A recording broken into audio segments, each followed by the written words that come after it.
আওয়ামী আমলের ঋণের চাপ নিতে হবে সরকারকে। চট্টগ্রামে অর্থমন্ত্রী রপ্তানি বাড়িয়ে চ্যালেঞ্জ মোকাবেলা বললেন বাণিজ্য মন্ত্রী।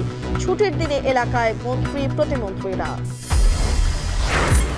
আন্তর্জাতিক মাতৃভাষা দিবস উদযাপনে প্রস্তুত কেন্দ্রীয় শহীদ মিনার। কয়েক স্তরের নিরাপত্তা, কোনো সংখ্যা নেই দাবি ডিএমপি ও র্যাবের। সারা দেশে জোর প্রস্তুতি।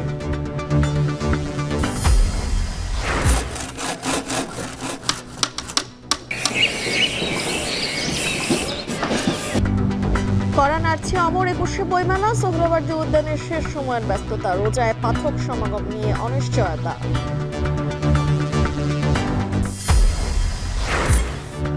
বাজারে চড়া লেবু, বেগুন সহ ইফতারি পণ্যের দর। ঝাঁঝ বেড়েছে কাঁচামরিচের, বাড়তি আমিষ আর ফলের দরও। তদারকির দাবি ক্রেতাদের।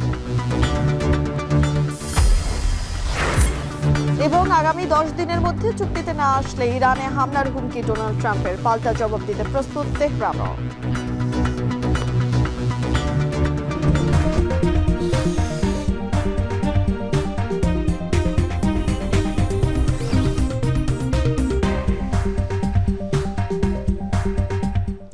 শুনছিলেন শিরোনাম। স্বাগত। এখন বিকেলের সঙ্গে আছি আমি তানজিলা খান মেম। দায়িত্ব নেওয়ার পর এই প্রথম নিজ নিজ এলাকায় গেলেন নতুন সরকারের অনেক মন্ত্রী ও প্রতিমন্ত্রী। কথা বলেছেন এলাকার মানুষদের সঙ্গে, আশ্বাস দিলেন নতুন সব চ্যালেঞ্জ মোকাবেলার। চট্টগ্রামে অর্থমন্ত্রী আমির খসরু বলেন আওয়ামী আমলের ঋণের চাপ নিতে হবে সরকারকে। আর সিলেটে গিয়ে বাণিজ্য মন্ত্রী বলেন রপ্তানি বাড়িয়ে ব্যবসা বাণিজ্যের সব চ্যালেঞ্জ মোকাবেলা করা হবে। বিস্তারিত প্রতিবেদনে। নতুন সরকার দায়িত্ব গ্রহণ করার পর প্রথম সাপ্তাহিক ছুটিতে নিজ নিজ এলাকায় ছুটে গেলেন নতুন মন্ত্রী প্রতিমন্ত্রীরা। এর আগেও বহুবার নিজ নির্বাচনী এলাকায় গেছেন মিজানুর রহমান মিনু, তবে এবার তাকে ভূমিমন্ত্রী হিসেবে পেলেন এলাকাবাসী। বরণ করলেন গার্ড অব অনারে। একই মন্ত্রণালয়ের প্রতিমন্ত্রী কায়সার কামালকে গার্ড অব অনার দেয়া হল নেত্রকোনায়। অনিয়ম ও দুর্নীতির বিরুদ্ধে কঠোর ব্যবস্থা নেওয়ার ঘোষণা দিলেন তারা। অনিয়ম দুর্নীতির কোনো প্রশ্নই আসে না। আমরা শহীদ প্রেসিডেন্টকে দেখে চলি। তিনি যেমন সততার জন্য সারা বিশ্বে তিনি যেমন সুনামের অর্জন করেছেন, আমরা চেষ্টা করছি সে পথে। এটা আমাদের সবাইকে জনগণের ভাগ্যের পরিবর্তন করার জন্য, কাজ করার জন্য এবং জনগণের পাশে থাকার জন্য। লক্ষ্মীপুরে নিজ নির্বাচনী এলাকায় গিয়ে পানি সম্পদ মন্ত্রী শহীদ উদ্দিন চৌধুরী অ্যানি বললেন খুব শিগগিরই দেশব্যাপী খাল খনন কর্মসূচি শুরু হবে। সাফ জানালেন সড়কে কোনো ধরনের চাঁদাবাজির সুযোগ নেই। সারা বাংলাদেশে কিন্তু চাঁদাবাজি হচ্ছে। সড়ক সেতুমন্ত্রী একটা কথা বলেন, সারা বাংলাদেশে এটার কোনো সুযোগ নাই, আর লক্ষ্মীপুরে নাই। খুব শীঘ্রই খাল খনন কর্মসূচি আমাদের শুরু হবে এবং সেটার মধ্যে লক্ষ্মীপুর অন্তর্ভুক্ত থাকবে। আমরা প্রত্যেকটা জায়গায় ওই ফিজিবিলিটি স্টাডির মাধ্যমে আমরা সেটাকে সমাধান করার লক্ষ্যে কাজ করার জন্য উদ্যোগ নিয়েছি। এদিকে চাঁদপুরের কচুয়ায় নিজ এলাকায় গিয়ে শিক্ষামন্ত্রী আ.ন.ম এহসানুল হক মিলন বলেন নকল বিরোধী আন্দোলনের মতোই মাদক, সন্ত্রাস ও কিশোর গ্যাং মুক্ত দেশ গড়া হবে। আপনি কচুয়া সম্পর্কে যদি বলতে চান, কচুয়াকে মাদক মুক্ত করা হবে, সন্ত্রাস মুক্ত করা হবে, ইফতিজি মুক্ত করা হবে। নকল যেভাবে যাত্রা শুরু হয়েছিল কচুয়া থেকে, মাদক মুক্ত যাত্রা আমরা কচুয়া থেকে শুরু করব। বিদ্যুৎ সরবরাহ নিয়ে জনগণকে আশ্বস্ত করেছেন বিদ্যুৎ, জ্বালানি ও খনিজ সম্পদ মন্ত্রী ইকবাল হাসান মাহমুদ টুকু। আর জনবান্ধব স্বাস্থ্য খাত করার অঙ্গীকার করলেন স্বাস্থ্যমন্ত্রী সর্দার সাখাওয়াত হোসেন বকুল। সম্পূর্ণ দুর্নীতিমুক্ত একটা মন্ত্রণালয় আমরা রূপান্তরিত করব ইনশাল্লাহ। দ্বিতীয়ত, মানুষকে যাতে ডাক্তারের পিছনে ঘুরতে না হয়, ডাক্তার মানুষের পিছনে ঘুরবে। অর্থাৎ আমরা চিকিৎসা সেবা মানুষের দোরগোড়ে পৌঁছে দেওয়ার একটা প্রতিশ্রুতি আমাদের আছে। শামসুল আরেফিন, এখন। আন্তর্জাতিক মাতৃভাষা ও শহীদ দিবস উদযাপনে প্রস্তুত কেন্দ্রীয় শহীদ মিনার। দিবসটি কেন্দ্র করে দেশে কোনো নিরাপত্তা শঙ্কা নেই বলে জানিয়েছেন ডিএমপি ও র্যাব মহাপরিচালক। শুক্রবার সকালে কেন্দ্রীয় শহীদ মিনার এলাকা পরিদর্শন করে ডিএমপি কমিশনার জানান কেন্দ্রীয় শহীদ মিনারে কয়েক স্তরের নিরাপত্তা ব্যবস্থা নেওয়া হয়েছে। নিরাপত্তা নিশ্চিতে 15,000 পুলিশ সদস্য নিয়োজিত থাকবেন বলেও জানান তিনি। এছাড়াও শহীদ মিনার ও এর আশেপাশের এলাকায় 300-র বেশি র্যাব সদস্য নিয়োজিত থাকবে বলে জানিয়েছেন র্যাবের পরিচালক। বিস্তারিত জানাবেন সাজিদ আরাফাত। রংতুলির আলপনায় 21-এর চেতনা, পিচ ঢালাই পথই এক টুকরো ক্যানভাস। রঙের ছোঁয়ায় ফুটে উঠছে অমর 21-এর আবহ। আলপনা রঙে শহীদদের আত্মদানকে ধারণ ও মাতৃভাষাকে অর্জনের গৌরব তুলে ধরতেই এই প্রচেষ্টা শিক্ষক শিক্ষার্থীদের। সকল কাজের জন্য গ্রুপ ভাগ করে নেওয়া হয়েছে, সেই গ্রুপ অনুসারে কাজ করতেছি আমরা। তো কোনো কাজে কোনো অসুবিধা হচ্ছে না আমাদের। সবাই মিলে কাজ করে ভালোও লাগছে, নতুন অভিজ্ঞতাও হচ্ছে, আর একটা গর্বেরও ব্যাপার। একমাত্র জাতি আমরা যারা একটা ভাষা, নিজেদের অধিকার সেটা আমরা ছিনিয়ে নিয়েছি। বেদির আলপনাগুলো 9টা বড় বড় আলপনার কাজ হয়ে গেছে, কালকে সারাদিন আমরা রাত পর্যন্ত আমরা করেছি। আজকে এই যে রাস্তার কাজ শুরু হয়েছে, তারপরে যে মনীষীদের যে বাণীগুলো উঠে যাবে দেয়ালের উপরে। ভাষা আন্দোলনের রক্তঝরা দিন 21শে ফেব্রুয়ারিতে ভাষা শহীদদের প্রতি শ্রদ্ধা নিবেদনের জন্য প্রস্তুত কেন্দ্রীয় শহীদ মিনার ও এর আশপাশের এলাকা। শহীদ বেদি, ধোয়া মোছা আর সাজসজ্জায় ব্যস্ত সময় পার করছেন পরিচ্ছন্ন কর্মীরা। এদিকে দিবসটি নির্বিঘ্নে পালন করতে সকালে কেন্দ্রীয় শহীদ মিনার এলাকা পরিদর্শন করেন ডিএমপি কমিশনার ও র্যাবের মহাপরিচালক। এ সময় ডিএমপি কমিশনার বলেন, কেন্দ্রীয় শহীদ মিনার এলাকায় নেওয়া হয়েছে কয়েক স্তরের নিরাপত্তা ব্যবস্থা। পুলিশের পাশাপাশি অন্যান্য আইন শৃঙ্খলা বাহিনীর সাথে মোতায়েন থাকবে পর্যাপ্ত সংখ্যক স্বেচ্ছাসেবক। সর্বসাধারণের নিকট আমাদের বিনীত অনুরোধ, যথাযথ শৃঙ্খলা ও শহীদ মিনারের পবিত্রতা বজায় রেখে আপনারা মহান ভাষা শহীদদের প্রতি শ্রদ্ধা নিবেদন করবেন। অমর 21-এর অনুষ্ঠানেও কোনো নিরাপত্তা শঙ্কা নেই। তথাপি আমাদের নিয়মিত মোতায়েনের পাশাপাশি সোয়াট, dog squad, bomb disposal team, crime scene unit সার্বক্ষণিক প্রস্তুত থাকবে। পুলিশের পাশাপাশি শহীদ মিনার এলাকায় নিরাপত্তা জোরদারে টহল দেয় র্যাবের ডগ স্কোয়াড টিম। র্যাব মহাপরিচালক বলেন, নিরাপত্তাজনিত কোনো হুমকি নেই। শহীদ মিনার এলাকার নিরাপত্তা নিশ্চিতে র্যাবের বোম ডিসপোজাল ইউনিট সহ 3 শতাধিক র্যাব সদস্য নিয়োজিত থাকবে।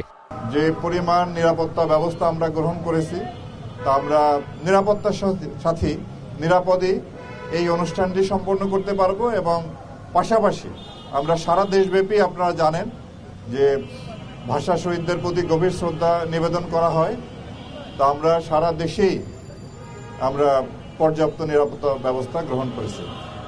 21শে ফেব্রুয়ারির প্রথম প্রহর রাত 12টা 1 মিনিটে রাষ্ট্রপতি ও প্রধানমন্ত্রীর শ্রদ্ধা নিবেদন শেষে শহীদ মিনার প্রাঙ্গণ খুলে দেয়া হবে সর্বসাধারণের জন্য।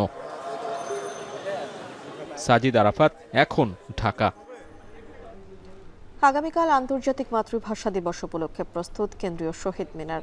শনিবার প্রথম প্রহরেই ভাষা শহীদদের প্রতি সম্মান জানাতে শহীদ মিনারে পুষ্পস্তবক অর্পণ করবেন নয়া প্রধানমন্ত্রী তারেক রহমান। প্রধানমন্ত্রীর আগমনকে কেন্দ্র করে নেওয়া হয়েছে পর্যাপ্ত নিরাপত্তা ব্যবস্থা। এ নিয়ে আরও জানাতে যুক্ত হচ্ছেন তৌহিদুল তারেক, একটু বিস্তারিত জানাবেন নিরাপত্তা ব্যবস্থা বিষয়ে।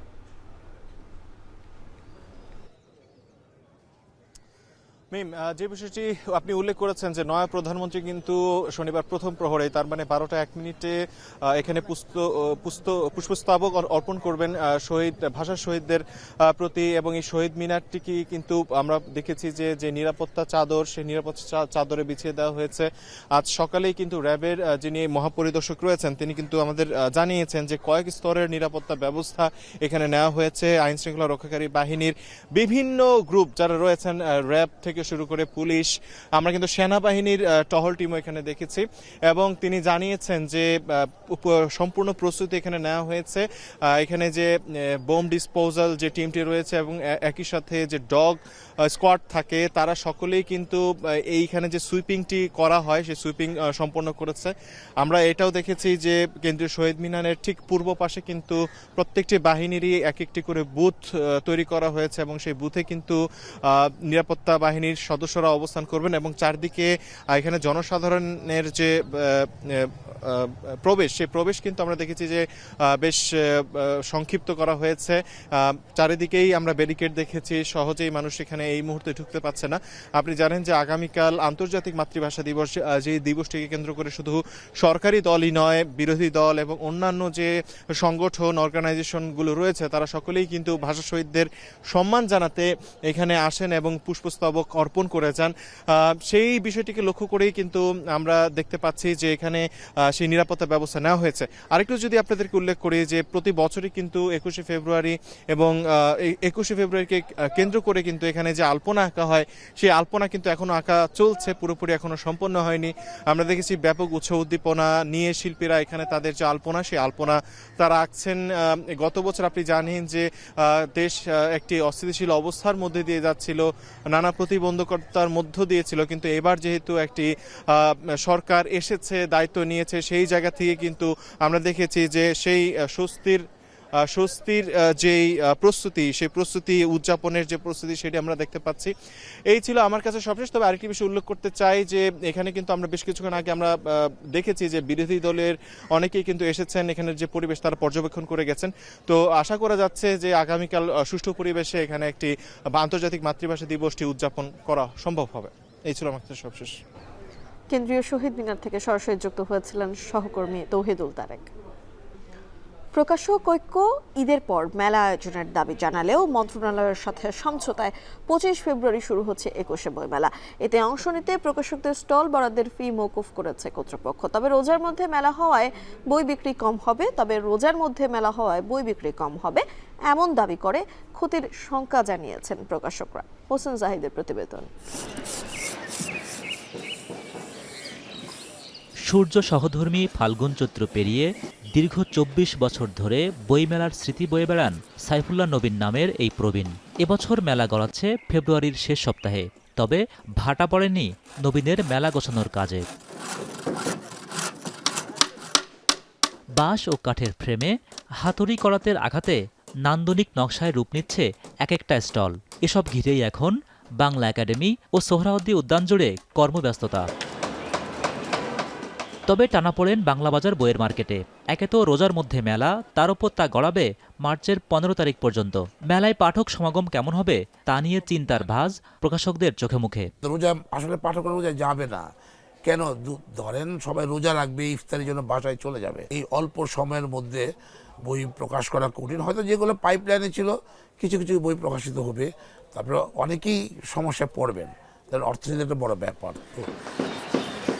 নবগঠিত মন্ত্রিসভার সংস্কৃতি মন্ত্রী নিতাই রায় চৌধুরীর আশ্বাসে অনিচ্ছা থাকলেও মেলায় অংশ নিচ্ছেন সব প্রকাশক। স্টল বরাদ্দে ফি দিতে না হলেও বই বিক্রির আগাম ভাটায় শঙ্কা আছে প্রকাশকদের। কোভিডের যে হামলা, তখন থেকে সৃজনশীল প্রকাশনাটা মহা ঝুঁকিতে, একেবারে ভয়ঙ্কর ঝুঁকিতে। সেই ঝুঁকি থেকে আমরা এখনো পুরো মোটেই মুক্ত হইতে পারিনি। এবং এবার নয়, 26, 27, 28 এই 3 বছরেই রমজান থাকবে। তাহলে আমাদের এখন থেকেই আমরা এই ভাবনাটা এই আজকে থেকেই শুরু করতে হবে। এদিকে নির্বাচনের পরে ভিন্ন প্রেক্ষাপটে মেলা আয়োজনে তোড়জোড় আছে বাংলা একাডেমির। মেলা পরিচালনা কমিটির সদস্য সচিবের আশ্বাস, পাঠক বই কম কিনলেও সরকারি দপ্তরগুলো মেলা থেকেই বই সংগ্রহ করে কিছুটা ক্ষতি পুষিয়ে দেবে সরকার। স্টল ভাড়াটা 100% মওকুফ করে দেওয়া হয়েছে, তো সরকার সেই সিদ্ধান্ত দিয়েছেন। আর এর বাইরে ওদের ওই যে বই কেনার যে বিষয়গুলো আছে, তো সেটা নীতিগত সিদ্ধান্ত, সেটা মন্ত্রণালয়ে ওনারা আবেদন করবেন। এবং মন্ত্রণালয়ের কালকে মাননীয় মন্ত্রী, প্রতিমন্ত্রী দুইজনই বলে গেছেন যে এটা অবশ্যই প্রায়োরিটি বেসিসে ওনারা এটাকে কনসিডার করবেন। 25 ফেব্রুয়ারি শুরু হয়ে 15 মার্চ পর্যন্ত চলবে মেলা। শুরুর দিনেই সকাল 11টায় প্রধানমন্ত্রী তারেক রহমান মেলার উদ্বোধন করবেন। এখন পর্যন্ত এটাই চূড়ান্ত। সব মিলিয়ে 90 ভাগের বেশি কাজ গুছিয়ে আনার দাবি করেছে মেলা কর্তৃপক্ষ। হোসেন জাহিদ, এখন ঢাকা। এখন বিকেলে নিচ্ছে একটা বিরতি, একটু পর ফিরবো।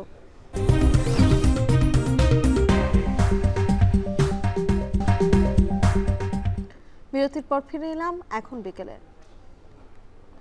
রমজানের দ্বিতীয় দিনে জমজমাট রাজধানীর বেইলি রোডের ইফতার বাজার। নানা পদের মুখরোচক খাবারের আয়োজন নিয়ে হাজির ব্যবসায়ীরা। এ নিয়ে আরো জানাতে বেইলি রোড থেকে যুক্ত হচ্ছেন ইমদাদুল আজাদ। ইমদাদ, বেইলি রোডের ইফতার বেচাকেনা কেমন দেখছেন এবং দাম নিয়ে ক্রেতারা সন্তুষ্ট কিনা কিংবা কোনো অভিযোগ রয়েছে কিনা?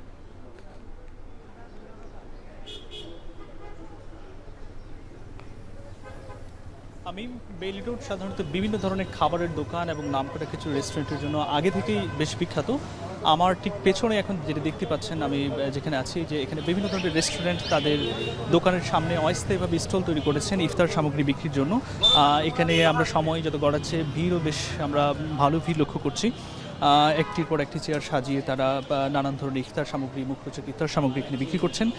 আর রমজানের দ্বিতীয় দিন হলেও বেশ বেচাকেনায় একটু ভালো ভাব লক্ষ্য করা যাচ্ছে। ব্যবসায়ীরা যেটি বলছেন যে ক্রেতাদের কথা মাথায় রেখে তারা গত বছরের যে দাম ছিল সেই একই দামে তারা ক্রয় ক্ষমতার বিষয়টি বিবেচনায় রেখে তারা দাম না বাড়ানোর সিদ্ধান্ত নিয়েছেন। এখানে আমরা যেটি দেখতে পাচ্ছি যে প্রথাগত ছোলা, মুড়ি, পেঁয়াজু কিংবা শুধু বেগুনি নয়, এখানে ইফতারের বাজারে নানান ধরনের বৈচিত্র্য আমরা লক্ষ্য করছি, যে আলু চপ, ডিম চপ, চিকেন সাসলিক, চিকেন কাবাব, আচারি, বটি কাবাব, হরিয়ালি কাবাব, বারবিকিউ, এমনকি চিপ এবং মাটনের নানান ধরনের আইটেম আমরা লক্ষ্য করছি। পাশাপাশি আছে হালিম, শিক কাবাব, দই বড়া, মিষ্টান্নের মধ্যে জিলাপি, বুন্দিয়া। এছাড়া অনেক দোকানে বেশ কয়েক ধরনের জিলাপি আমরা লক্ষ্য করলাম। বিক্রেতাদের সাথে কথা বলে যেটি আমরা জানতে পারলাম যে আমরা একটি কথা প্রচলিত আছে যে পুরান ঢাকার ইফতার সামগ্রী বেশ জনপ্রিয় এই রাজধানীবাসীর কাছে।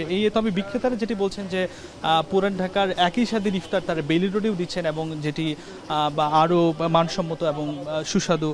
তারা যেটি বলছেন যে রাজধানীর গুরুত্বপূর্ণ এলাকা বা এই এলাকার মানুষজন পুরান ঢাকায় যেতে জ্যামের কারণে অনেক সময় যেতে বিড়ম্বনায় পড়তে হয়, তারা একই মানের ইফতার তারা এই বেলি রোডে দেওয়ার চেষ্টা করছেন। আর ক্রেতাদের মাঝে অনেক মিশ্র প্রতিক্রিয়া দেখা যাচ্ছে।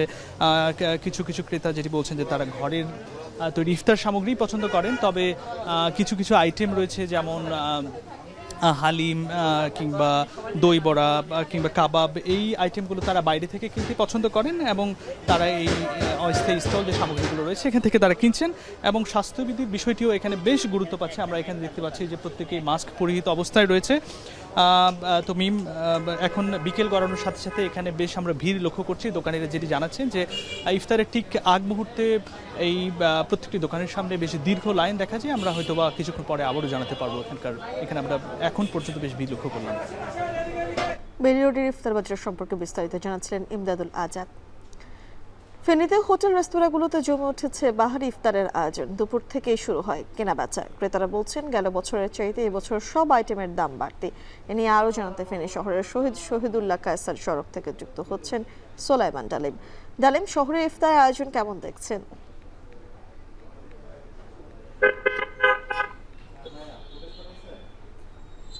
আমি একদম রমজানের শুরুর দিন থেকেই ফেনীতে ইফতারের যে আয়োজন সেটি কিন্তু ফেনীর হোটেল রেস্তোরাঁগুলোতে আমরা দেখেছি বেশ জমজমাট হয়ে জমে উঠেছে। একদম রোজার যে জোহরের নামাজের পর থেকেই কিন্তু ক্রেতারা যে রেস্তোরাঁ এবং হোটেলগুলো সেগুলোতে আসছেন এবং নিজেদের পছন্দ মতো যেসব বাহারি ইফতার রয়েছে সেগুলো কিন্তু কিনে নিয়ে যাচ্ছেন। আমরা এখন আছি ফেনী শহরের শহীদুল্লাহ কায়সার সড়কের গোল্ডেন প্যালেস নামের একটি রেস্তোরাঁর ইফতার আয়োজনে। এখানে আমরা যেটি দেখেছি যে ট্রেডিশনাল যে ইফতার আয়োজনগুলো রয়েছে সেই ইফতার আয়োজনগুলো ও ছাড়াও কিন্তু ব্যতিক্রমী কিছু ইফতার আয়োজন তাদের এখানে রয়েছে।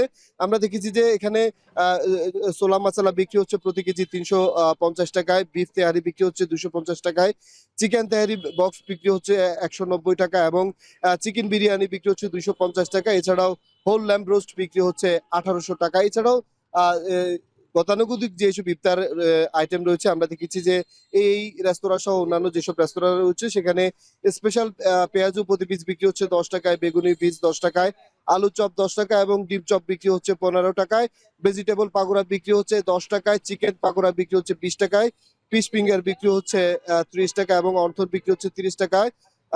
এছাড়াও আমরা যেটি দেখেছি যে মানুষ ইফতারের আয়োজনের পাশাপাশিও ডেজার্ট যেসব আইটেম সেগুলো কিনছে।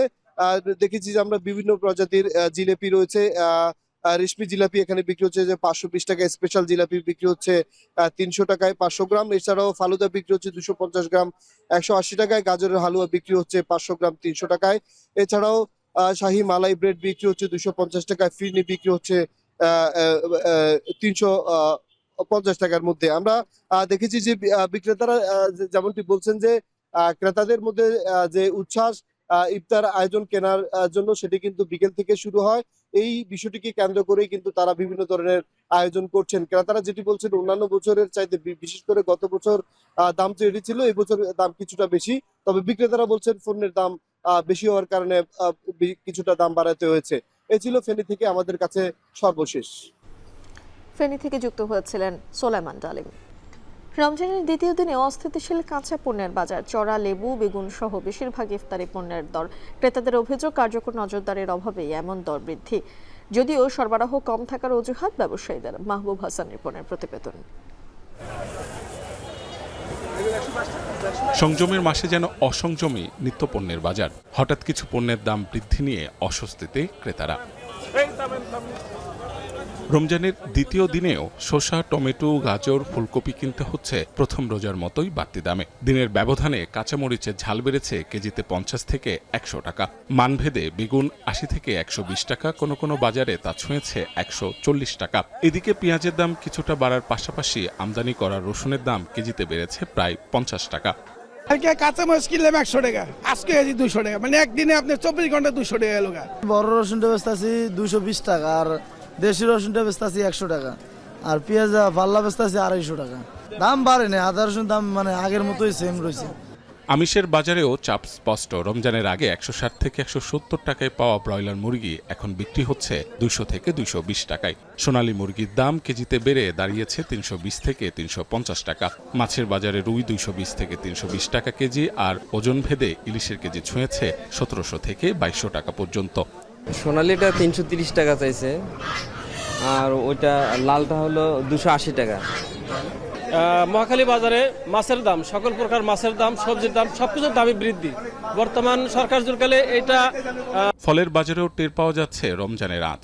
260 টাকার মালটা বিক্রি হচ্ছে 310 থেকে 340 টাকায়, 300 টাকার আপেল 330 থেকে 400 টাকা।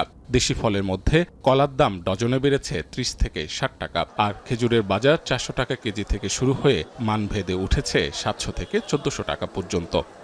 দাম হচ্ছে মালটার কেজি হচ্ছে আপনার 340 টাকা, আর খেজুরের দাম তো অনেক বেশি, মানে সব কিছু মিলে অনেক বেশি। 6000 টাকা নিয়ে আসছি, সব শেষ, মানে বাজার রিক্সা আছে, মনে হয় যে 1-2 হাজার টাকার বাজার করছি এরকমই।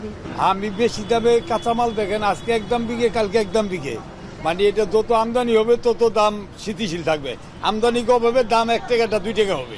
নজরদারির ঘাটতি আর অতিরিক্ত মুনাফার লোভেই কাঁচা বাজার আবারও অস্থিতিশীল, এমনটাই দাবি ক্রেতাদের। তারা বলছেন, সরবরাহ ও তদারকি নিশ্চিত করা না গেলে রমজানের পুরো মাস জুড়েই এমন ভোগান্তি আরও বাড়বে।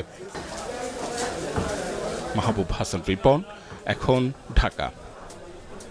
এখন বিকেলে নিচ্ছে আরেকটা বিরতি, একটু পর ফিরব।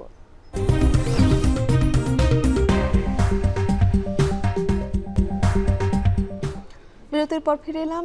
এখন বিকেলে ছুটিতে দিনে রাজধানীর মার্কেটগুলোতে বেড়েছে ঈদের কেনাকাটা, ধীরে ধীরে বাড়ছে ক্রেতা সমাগম। এ নিয়ে আরও জানাতে রাজধানীর গাউসিয়া মার্কেট থেকে যুক্ত হচ্ছেন রাব্বি আল রাহিদ। রাব্বি, ছুটির দিনে ঈদ কেনাকাটা কেমন দেখছেন এবং ক্রেতাদের ভিড় আর বেচা বিক্রি নিয়ে বিক্রেতারা কি বলছেন, বিস্তারিত জানাবেন। মিম, দেখছেন যে এই মুহূর্তে আমি রয়েছি রাজধানী নিউ মার্কেটে, এবং নিউ মার্কেটের যে গাউসিয়া মার্কেট এবং চাঁদনি চক মার্কেট এবং অন্যান্য যেসব মার্কেট রয়েছে, বিশেষ করে নিউ মার্কেটের রাস্তার অপোজিটে নিউ সুপার মার্কেট এবং আরও চন্দ্রিমা মার্কেট রয়েছে। এবং এই মার্কেটগুলো কিছুক্ষণ আগে ঘুরে যা পরিস্থিতি দেখলাম যে রমজানের এখনও শুরু হয়নি বলা যায়, মানে আজকে দ্বিতীয় রমজান অলরেডি শুরু হয়েছে, বাট এখনও সেই রোজার সেই যে সুবাসটা এখনও আসেনি, বাট এখন থেকেই ঈদের যে কেনাকাটা সেটি শুরু হয়ে গেছে। আমি যদি আপনাকে দেখাই যে এই মুহূর্তে আমরা রয়েছি রাজধানীর সুবাস্তু যে মার্কেটটি রয়েছে, এবং সেই মার্কেটে, এবং এই মার্কেট এবং গাউসিয়া মার্কেট এবং চাঁদনি চক যে মার্কেট, এই তিনটি মার্কেটে বিশেষ করে মেয়েদের যেসব পণ্য রয়েছে, শাড়ি, 3 পিস, ফ্রক থেকে শুরু করে আরও যেসব পণ্য রয়েছে সেই সব পণ্যগুলো বেশি বিক্রি হচ্ছে। পাশাপাশি যদি আমি গাউসিয়া মার্কেটের কথা বলি, তাহলে গাউসিয়া মার্কেটের উপরের তলাগুলোতে মেয়েদের পোশাক এবং নিচের যে তলাগুলো রয়েছে সেগুলোতে আপনার কুকারিস, জুতা এবং অন্যান্য যেসব পণ্য রয়েছে সেসব পণ্যগুলো রয়েছে। এবং পাশাপাশি যদি আমি বলি যে রাজধানী নিউ সুপার মার্কেট এবং যে চন্দ্রিমা মার্কেট রয়েছে, সেই চন্দ্রিমা মার্কেটের কথা যদি বলি, সেই মার্কেটগুলোতে বিশেষ করে এক্সপোর্ট ইম্পোর্টের যেসব মালগুলো রয়েছে সেগুলো বিক্রি হচ্ছে এবং নিয়মিত হারে। এবং আমি যদি আপনাকে বলি যে ঈদের এই বেচা কেনার মধ্যেই বিক্রেতাদের যে ভাষ্য যে এখন থেকেই একটু একটু করে কেনা বেচা শুরু হয়েছে এবং ক্রেতার আগমনও কিছুটা বেড়েছে। এবং পাশাপাশি ক্রেতাদের সঙ্গেও কথা বলেছি, যেটা যে তারাও আগে ভাগেই তাদের ঈদের যে কেনাকাটা রয়েছে সেটা সেরে ফেলছেন, যাতে পরবর্তীতে কোনো ধরনের সংকট অথবা কোনো ধরনের ভিড়ের মধ্যে না পড়ে। এবং যতটুকু বোঝা যাচ্ছে যে এই মাস এই মাস শেষের পর হয়তোবা বেচা কেনা আরও বৃদ্ধি পাবে এবং রমজানের প্রায় 15 তারিখের মধ্যে হয়তোবা বেচা কেনা শুরু হতে পারে। মিম, এই ছিল রাজধানীর নিউ মার্কেট থেকে সর্বশেষ। নিউ মার্কেট থেকে সরাসরি যুক্ত হয়েছিলেন সহকর্মী রাব্বি আল রাহিদ।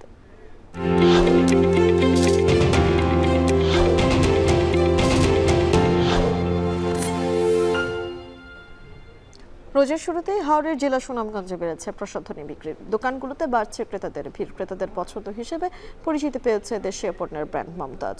দোকানে দোকানে চলছে কেনা বেচা। লিপসন আহমেদের পাঠান তথ্য ছবি নিয়ে প্রতিবেদন। জমে উঠতে শুরু করেছে সুনামগঞ্জের প্রসাধনী বাজার। দোকানগুলোতে ভিড় করছেন ক্রেতারাও। জেলার পৌর শহরের Surma market, United market, Khandakar market এবং দোজা মার্কেট সহ প্রায় অর্ধ শতাধিক দোকানে বেড়েছে কেনাবেচা। বিদেশি পণ্যের তুলনায় দেশি পণ্যের চাহিদাও বেশি। সাশ্রয়ী দাম এবং মান ভালো থাকায় বাড়ছে বিক্রিও। অনেকেই কিনছেন মমতাজ মেহেদি এবং ফেস ওয়াশ। মমতাজ মেহেদিটা ভালো, এটার রংটাও ভালো, দেশীয় প্রোডাক্ট যেহেতু এটার মোটামুটি কোয়ালিটি ভালো। মমতাজ মেহেদিটা আমরা সবসময় পরে থাকি গায়ে হলুদে বা বিয়েতে, ঈদে। মমতাজ মেহেদিটা বেশি চলে। ব্যবসায়ীরা বলছেন মমতাজের ম্যাসাজ ক্রিম, টিল, স্কার্ফ এবং মেহেদি ভালোই চলছে। অন্যান্য যে কোনো সময়ের তুলনায় ঈদে বাড়ে মেহেদি বিক্রির পরিমাণও। ওর মধ্যে আমাদের দেশি মেহেদি, মমতাজ এগুলো খুব ভালো ছিল। কাস্টমার রিভিউ আমরা খুব ভালো পেয়েছি। সব প্রোডাক্টগুলাই অনেক ভালো, আর মমতাজটা বেস্ট মেহেদির মধ্যে। সুনামগঞ্জের 12 উপজেলার দোকানগুলোতে মমতাজ হার্বালের 100-র বেশি বিভিন্ন ধরনের প্রসাধনী পাওয়া যাচ্ছে। এখন সুনামগঞ্জ।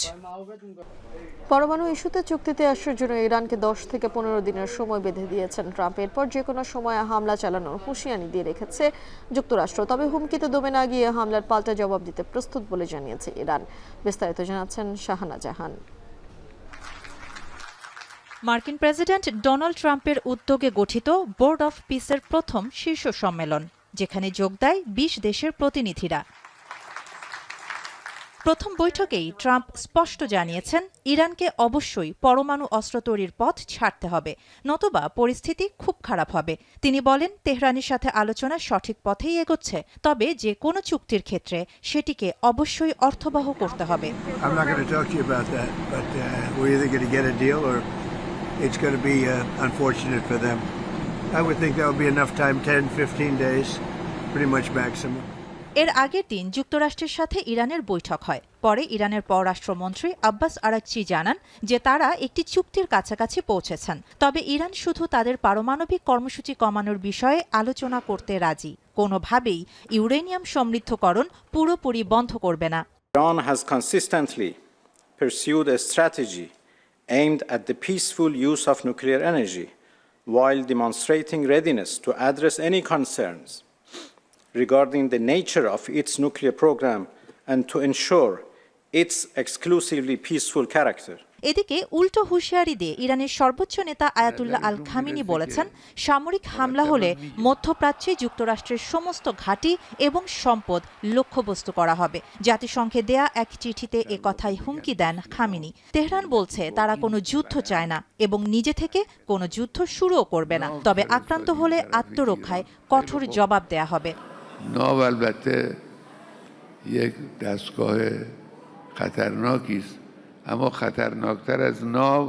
এর আগে মার্কিন প্রেসিডেন্ট ট্রাম্প বলেছিলেন ইরান যদি বাড়াবাড়ি করে তবে তাদের উপর বড় ধরনের হামলা চালানো হবে। এরপর থেকেই দুই দেশের মধ্যে উত্তেজনা অনেক বাড়তে থাকে। শাহানা জাহান, এখন বিশ্ব। শেষ করছি এখন বিকেল। এখন টেলিভিশন ওয়েবসাইটে দেখতে ভিজিট করুন এখন.tv, ফেসবুকে দেখুন facebook.com/tv.এখন, এছাড়া ইউটিউবে দেখুন youtube.com/c/echontv।